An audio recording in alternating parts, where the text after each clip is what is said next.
To begin any kind of discussion about overcoming obstacles to rebuilding or repairing GE Telechron clocks, I do have to mention a couple of indispensable resources. One of the first is a website called Telechron.net.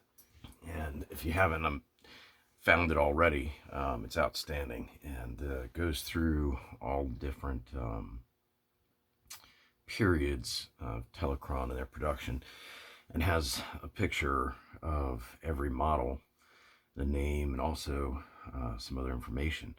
Another big thing about Telechron.net is it has a forum, and in that forum there are guys who are actual gurus, Telechron GE clocks, and they know a lot, and you can get in there and ask questions and find out some really obscure stuff. There's no other way to find out. The second thing I want to mention is this book, Electrifying Time, and there's some different editions of this. It has a price guide. So I just mentioned the price guide's good for seeing a kind of relative, looking at two different models and their worth, but the prices don't actually add up to what's going on today. Depending on what edition, I imagine that price guide changes. But this stuff, there's a lot of really good stuff in here. Shows pictures of different models, gives descriptions. One thing that's nice, it gives production numbers, not on all of them, but a lot of them, and it tells you, how many were produced. So you can kind of get an idea of how rare something is or how common it is.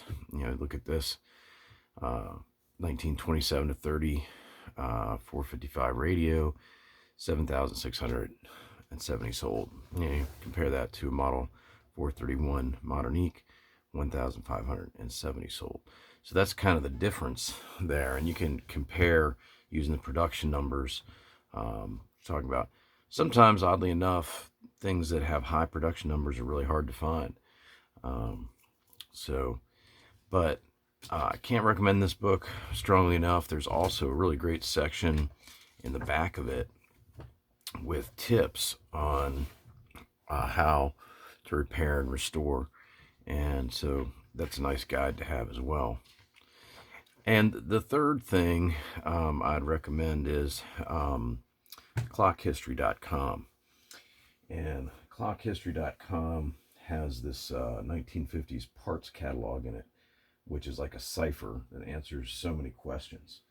So it helps us to find the right parts to rebuild any clock. And a good example of this is I got this off of eBay. I paid too much, of course, but I knew that if I rebuilt it, it would be worth more than what I paid for it. I don't know about the actual pronunciation of this. It looks like Alencon, okay, but it was quartz movement. Somebody had changed it over to quartz movement. So of course what I wanted to do is change it back to the original. So in order to do that, I had to figure out what clocks used the movement that this one did, which clocks had the same hands.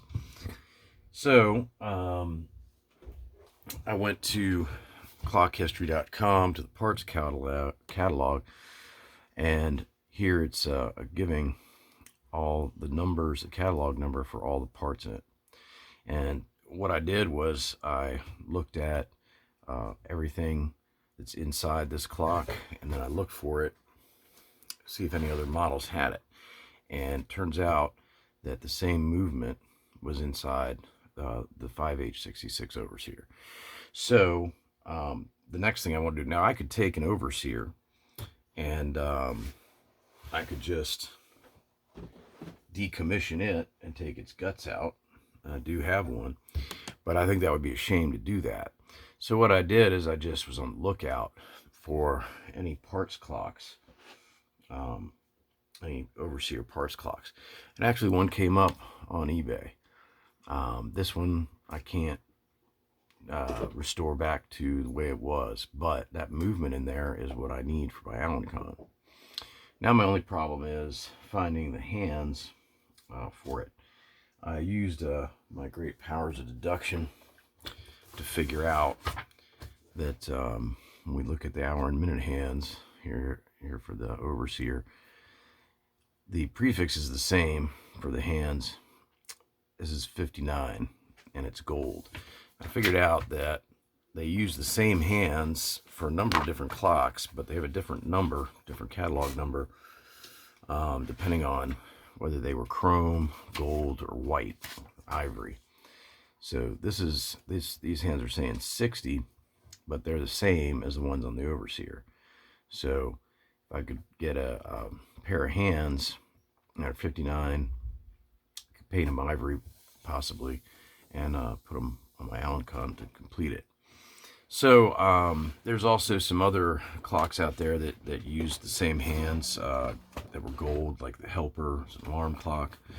So I'm just going to be on the lookout for parts clocks, and over time, hopefully I'll accumulate the parts needed to complete the more expensive and more sought after Allen con. My next video is about clock lens interchange, which lenses they put on which model clocks. So you might want to check that out.